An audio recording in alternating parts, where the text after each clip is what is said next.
One of the bigger threats to free speech, especially in the traditional sense of a speaker physically standing before an audience at a podium, is what's called the heckler's veto. In such cases, a few troublemakers cause such a scene that the speaker either can't speak just due to the interruption, or because security or police forces have to intervene and stop the speech on behalf of everyone's security and safety. And it can become a complicated issue for many reasons. First, the rights of the protesters have to be respected just as much as the rights of the speaker, and where you cross that line from exercising your right to protest into infringing on the speaker's rights can become a little blurry, especially if the event wasn't planned ahead of time, such that the speaker and his audience have a designated area and any protesters have their own separate area. And the other complicating factor is just sheer crowd size. Sure, police and security can handle a few causing problems, but what about a massive horde? Think Milo speaking at Berkeley 2 years ago, a speech that never happened. Think Trump speaking in Chicago in 2016,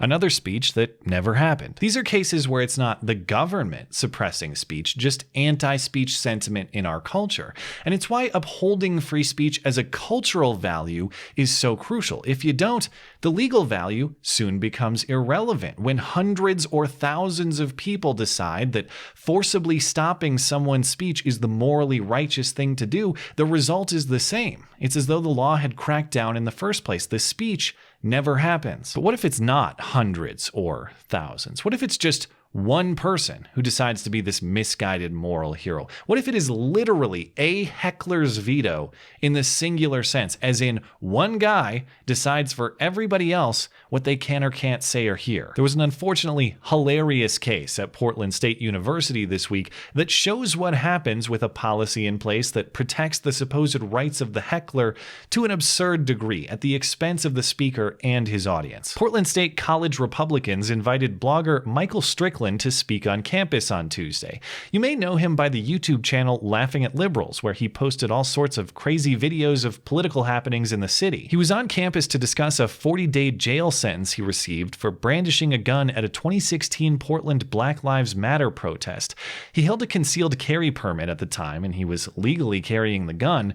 According to him, he was filming the protests that day. The protesters became hostile, and he drew his weapon defensively. There is plenty of footage showing these protesters aggressively pursuing him, but ultimately the judge was not persuaded by his case. He received that jail sentence, he had his gun rights revoked, and the judge also banned him from filming these protesters for at least half a year. Based on the evidence I see, I'm inclined to side with Strickland, but whether he was right or wrong, or the protesters were right or wrong, or the judge was right or wrong, there's certainly plenty of interesting material to discuss here, and if I was a PSU student, I'd be very interested in hearing from this guy. That is, of course, assuming I had appropriate permission from more Cowbell Negan over here, the guy who ran this show by doing exactly what it looks like. He stood throughout the room, including in front of the video projector, blocking the entire presentation, persistently ringing a bell so the audience can't hear the speaker. He did it from his chair. He paraded around the room. I've been totally successful. I've shut this entire shit down all by myself. He did it right in Strickland's ear like he's Will Ferrell in Blue Oyster Cult. And according to reporter Andy No, who captured all this footage, he did this uninterrupted for over an hour, leaving one to wonder how he developed such impressive wrist strength and stamina. This protester didn't offer many words to explain why he's doing what he's doing, but there were a few exchanges. Can I just speak forever? Yeah, I can. And I don't need water. I can just keep going. Even though... Oh, Snakes don't no, usually need thanks. water. I really don't want to share your germs. I mean, you seem like the kind of guy who carries typhus in his fingertips. You know what I mean? You're absolutely disgusting. No, I won't touch that. Oh yeah, you look just like the kind of guy who's very concerned about cleanliness. Never mind the rats crawling out from your beard and the bats flying out from under your hat. Your mom must really think highly of you. Oh, she thinks great things of me from her grave. Well, at least she doesn't have to watch this. Silver lining. I stand for the civil rights of everybody. Oh, you say that, but last time you were here on campus, quite a few trans people got assaulted by people that came to your speech last time you were here on campus. I don't believe I've ever spoken on campus before. Oh, have you not? I don't think so. Weird. That's so weird. I wonder what gave me that source. Oh, yeah, I just fucking made it up, because I can make shit up if I want. Well, hey, something to be said for the honesty. That's the most endearing moment of this entire event, if you ask me. But the accuracy of his objections is irrelevant anyway. Even if that story were true, it doesn't justify some rando violating the rights of an invited speaker, violating the rights of the audience who invited him.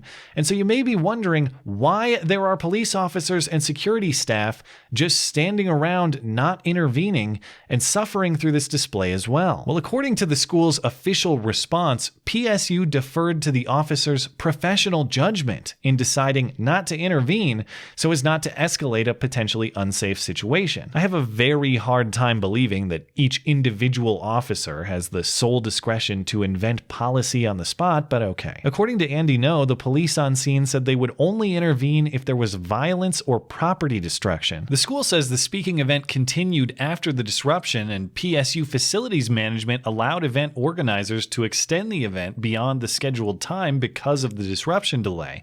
That's one way to put it. Another is Andy No's description, which is that the disruptor guy eventually just got tired and left. And there's footage of this. Last week at CPAC, the president announced he has plans to sign an executive order requiring universities that receive public dollars to protect and uphold free speech on campus. And I said on the stream I was curious to see specifics, because sometimes it's hard to tell where the blame lies between school administration and masses of out-of-control protesters bent on shutting down speech. And then right on cue, along comes this case in which the issue could not be more clear, a case in which Portland State University has no plausible way to claim that they did their best to uphold this speaker's rights. I get it, sometimes campus security can be overwhelmed and the whole environment gets so chaotic that it's borderline impossible to maintain peace and security, and maybe that's not necessarily the school's fault. But in this case, Portland State University willfully allowed one feeble, crusty man bun to dictate the rights of everybody else. It wasn't a resource question. All it takes is one cop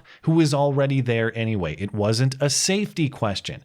This guy's not going to strangle anybody with his scarf. It's just a simple question of principles and values. Do you believe in free speech or not? And if not, count me with the president. Because you are a public institution, Portland State. You answer to the Constitution first, and the public dollars that pay your bills come with some responsibilities and stipulations, namely protecting individual rights, not cowering to individual obnoxiousness. But hey, if you don't like that standard, look at it this way. You're going to have to stop Cowbell Guy anyway, because if you don't, he's going to keep campaigning for Trump all over your campus. Thanks as always for listening and for supporting this channel always. Appreciate that thoughtful discussion down below, and especially over on Twitter, that is at ML Christiansen. You're always welcome to come hang out and chat in my live streams. Those are linked down in the description. Looking forward to it. Goodbye.